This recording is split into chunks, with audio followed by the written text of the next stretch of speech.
বন্ধুরা, তোমরা সবাই কেমন আছো? আশা করি ভালো আছো। আমিও ভালো আছি। দেখো, অনেক দিন পর কাঠের উনুনে রান্না করছি, তাই ভাবলাম তোমাদেরকে একটু দেখাই।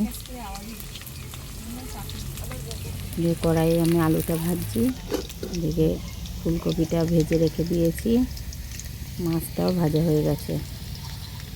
আলু ফুলকপি দিয়ে মাছ দিয়ে পাতলা ঝোল করবো, একদম হালকা মশলা, কোনো মশলা দেবই না, একটুখানি আদা থেকে দেবো।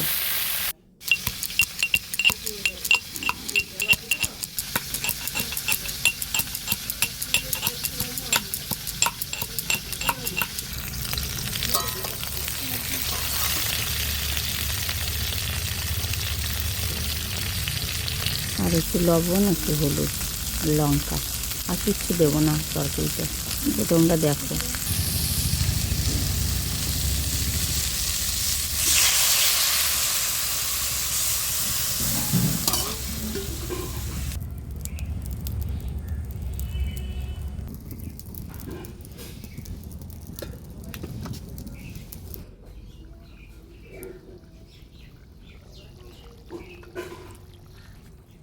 তরকারিটা হয়ে এসেছে, এখন মাছ দিয়ে দেবো, দিয়ে খানিকটা ফুটিয়ে একটু ধনেপাতা ছিটিয়ে নামিয়ে নেব।